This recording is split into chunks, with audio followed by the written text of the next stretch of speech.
going to read two poems. This first poem is based on an actual exchange that took place in Federal District Court in Boston. It's a bilingual poem.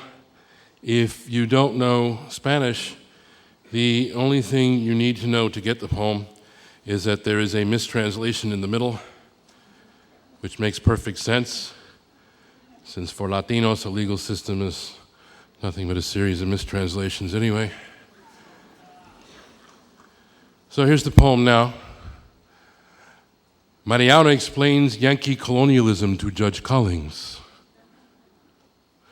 Judge, does the prisoner understand his rights? Interpreter, ¿entiende usted sus derechos? Prisoner, pa'l carajo. Interpreter, yes. That's it.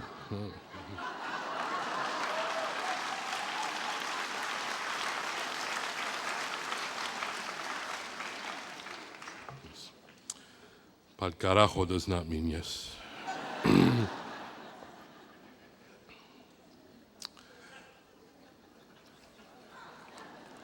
No, I'm not going to tell you what it means either. Yeah.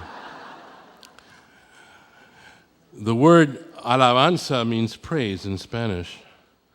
And the full title of this poem is Alabanza in Praise of Local 100 for the 43 members of hotel employees and restaurant employees, Local 100, working at the Windows on the World restaurant who lost their lives in the attack on the World Trade Center. Alabanza. Praise the cook with a shaven head and a tattoo on his shoulder that said, Oye, a blue-eyed Puerto Rican with people from Fajardo, the harbor of pirates centuries ago. Praise the lighthouse in Fajardo, candle glimmering white to worship the dark saint of the sea, Alabanza.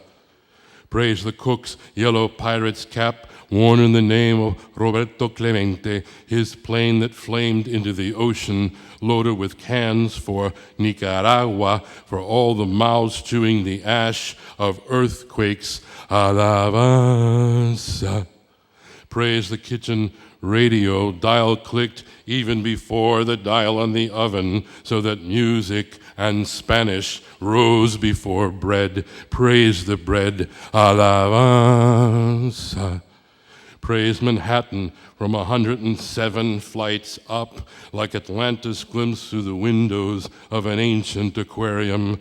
Praise the great windows where immigrants from the kitchen could squint and almost see their world. Hear the chant of nations, Ecuador, Mexico, República Dominicana, Haiti, Yemen, Ghana, Bangladesh, Alabanza.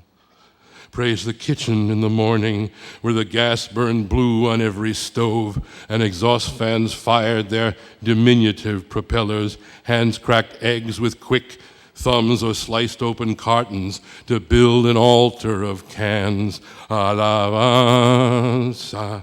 Praise the busboy's music, the chime of his dishes and silverware in the tub. Alabanza. Praise the dish dog, the dishwasher who worked that morning because another dishwasher could not stop coughing or because he needed overtime to pile the sacks of rice and beans for a family floating away on some Caribbean island plagued by frogs. Alabanza. Praise the waitress who heard the radio in the kitchen and sang to herself about a man gone. Alabanza. After the thunder, wilder than thunder. After the shudder deep in the glass of the great windows. After the radio stopped singing like a tree full of terrified frogs. After night burst the dam of day and flooded the kitchen. For a time, the stoves glowed in darkness like the lighthouse in Fajardo, like a cook's soul. Soul I say, even if the dead cannot tell us about the bristles of God's beard, because God has no face. Soul, I say, to name the smoke beings flung in constellations across the night sky of this city and cities to come. Alabanza, I say, even if God has no face. Alabanza. When the war began, from Manhattan and Kabul, 2 constellations of smoke rose and drifted to each other, mingling in icy air, and one said with an Afghan tongue, "Teach me to dance, we have no music here." And the other said with a Spanish tongue, "I will teach you, music is all we have." Thank you.